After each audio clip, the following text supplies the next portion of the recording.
What a twist.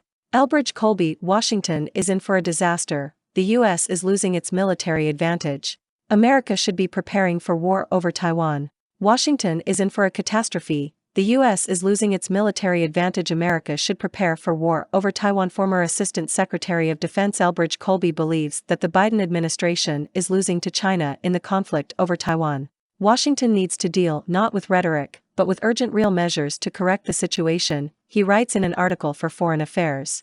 Elbridge Colby being prepared is the best way for America to prevent conflict with China. Why isn't the United States doing more to prepare for war with China over Taiwan? Namely, why do they not contain Beijing in such a way as to avoid this war? House Speaker Nancy Pelosi's visit to Taiwan and Beijing's harsh response to it highlighted the seriousness of the problem. The war with China over Taiwan has gone from what many considered an unlikely development to a terrifyingly plausible scenario. However, the worrying reality is that the United States does not appear to be preparing enough for such a conflict, despite the Biden administration's professed increased commitment to securing the island's independence. Given Washington's public statements and its announced strategy, it should act as if the United States is on the verge of a major war with a nuclear weapon rival. But while the administration may be making some moves in the right direction, the changes it has made to its strategy so far seem disproportionate to the urgency and magnitude of the threat China poses to us. As a result, the unfortunate truth is that the United States does not appear to be backing up its strong and in many ways laudable rhetoric with the level of focus needed to be ready to repel a Chinese attack on Taiwan. From distant possibility to practical reality. Until a few years ago, many argued that China did not pose a terrible threat to the United States and that the threat of its invasion of Taiwan was insignificant or far over the horizon. Some politicians and observers still hold these views. But the Biden administration has repeatedly made it clear that this is not the case. On the contrary, the administration has recently seen China as the biggest challenge to U.S. interests in the world. Moreover, top leaders in Washington are increasingly insisting and blunt that the Chinese military is almost equal to the American one. As U.S. administration officials and military leaders forcefully point out, the People's Liberation Army of China is in the midst of a historic military buildup that includes a dramatic increase in nuclear forces, the rapid development of critical military technology that outstrips U.S. innovation in key aspects, and the construction of the world's largest fleet. Overall, official and expert assessments have been clear for several years now that the U.S. military advantage over China has declined significantly and that China continues its daunting military buildup. The Biden administration has also become increasingly outspoken about the growing threat of a Chinese invasion of Taiwan. As early as last year, many rolled their eyes when Admiral Phil Davidson, then commander of the U.S. Indo-Pacific Command, INDOPACOM, warned that China could successfully invade Taiwan by 2027. And in May of this year, Director of National Intelligence Avril Haines testified in Congress that there was an acute threat of Beijing attacking the island. Using the specific term that administration officials have used to refer to Russia since the launch of its sting operation in Ukraine, Haines pointed to a looming threat from Beijing. Meanwhile, Bill Burns, director of the Central Intelligence Agency, said that Xi Jinping has by no means abandoned his goal of taking over Taiwan. Most recently, in July, he said that Beijing was determined to invade the island and was ready to use military action to do so. According to Burns, Beijing will conclude from Russia's experience in Ukraine that only overwhelming military advantage is the right way to resolve the Taiwan issue in its favor. Defense Ministry officials also stressed that China's aggression against Taiwan is a real and urgent danger. At the same time, there are serious questions about whether the United States can actually win a war against China over Taiwan. Against this escalating backdrop, the Biden administration signaled that the United States would come to the defense of the island. And this further strengthened the popular thesis that the credibility of America in Asia is tied to the fate of Taiwan. Most notably, the president himself indicated on no less than 3 occasions that the United States would defend the island.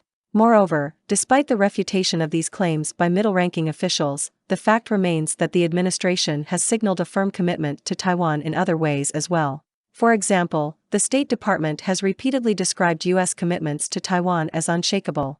Such statements were not limited to the political level. On the military side of the issue, the administration's National Defense Strategy 2022 retained the provision that the previous such document, in 2018, called China a top priority for the Department of Defense. And the Pentagon officially designated Taiwan as the target of a step-by-step scenario and stressed its commitment to preventing a Chinese attack on the island.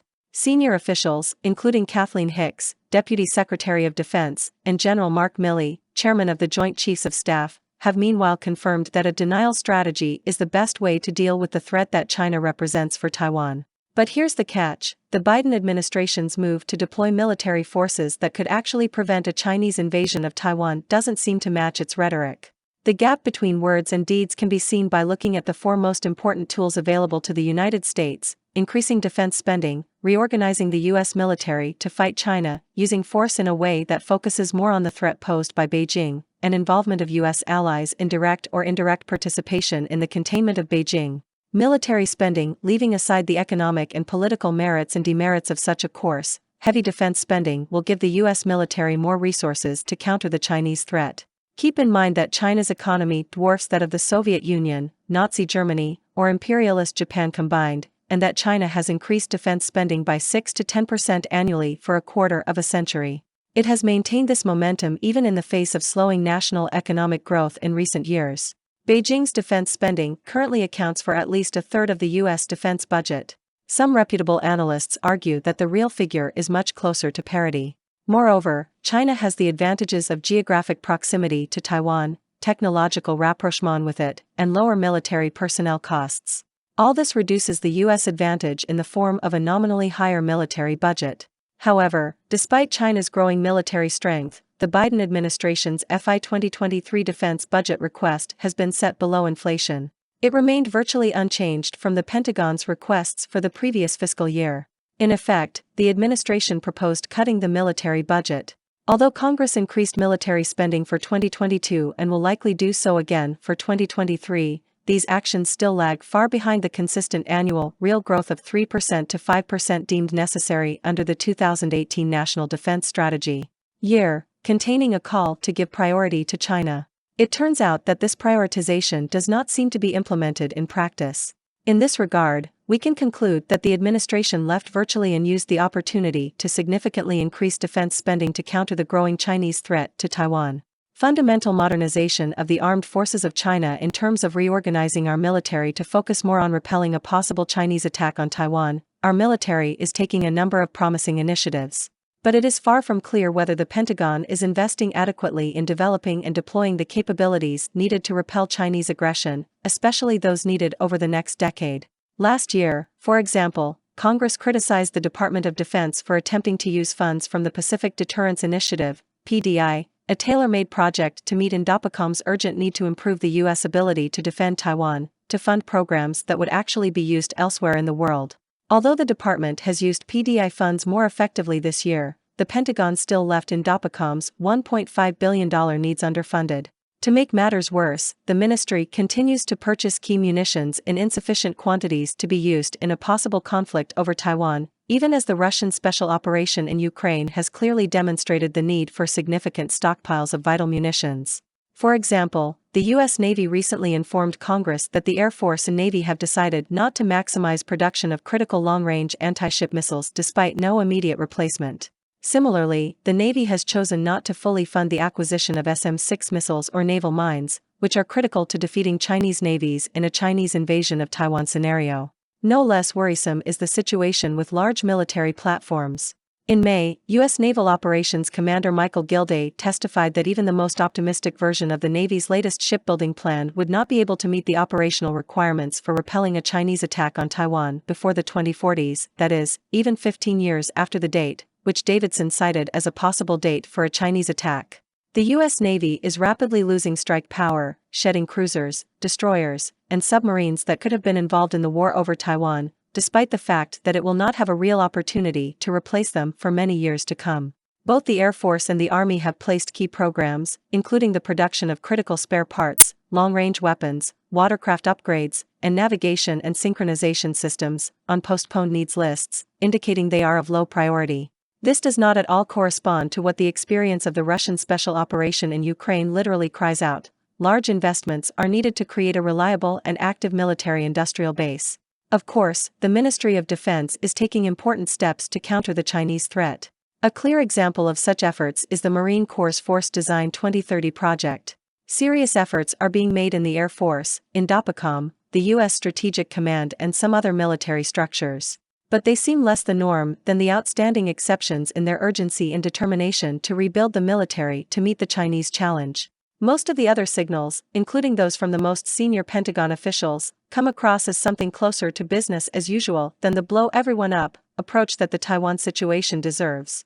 Key U.S. officials and senior defense experts warn that the changes needed to effectively contain China are not being implemented at the scale and pace needed. Military strategist Andrew Krapinovich, for example, has repeatedly pointed out that the Joint Chiefs of Staff have not yet developed and implemented the operational concept needed to fight China. In June, David Ochmanek, a former Deputy Assistant Secretary of Defense, wrote, "Neither our current armed forces, nor the forces that will exist in 2027, do not have all the capabilities that the emerging operational concept implies, which repel a Chinese invasion of Taiwan." Other well-informed and credible analysts are pointing the same way. More Asia, less other parts of the world. A third way for the United States to focus on China's military threat to Taiwan is to redirect and carefully use U.S. military forces to meet this challenge. For example, many expected the Department of Defense's key global military review to announce important new initiatives for the Indo-Pacific region and shift the overall focus of U.S. military activity to that region.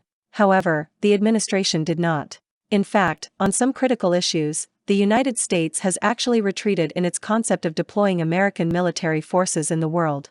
For example, the administration has increased the number of U.S. troops in Europe from 60,000 in 2021 to over 100,000 today. Moreover, according to General Christopher Cavally, commander of the U.S. European Command, this level is likely to remain at least until the cessation of hostilities in Ukraine. Given that the administration believes that the military conflict in Ukraine is likely to be protracted, this could well mean infinity.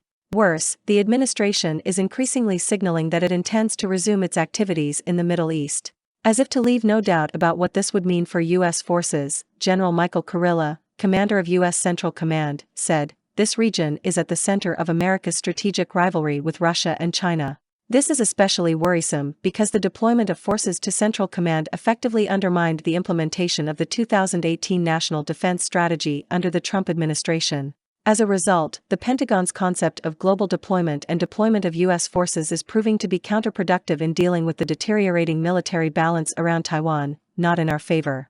Allied activation incentivizing far greater military contributions from important allies both in Asia, as far as China is concerned, and in other theaters such as Europe and the Middle East would free up U.S. forces to focus on Asia.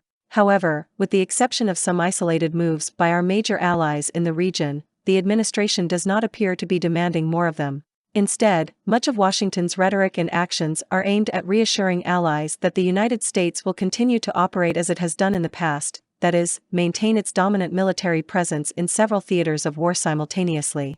For example, Washington has not put significant pressure on European allies to take on a more active role in NATO defense, nor has it sought to purposefully raise the level of expected defense spending, even though it should now be clear that the 2% standard each country's GDP should be seen as a minimum rather than a maximum threshold.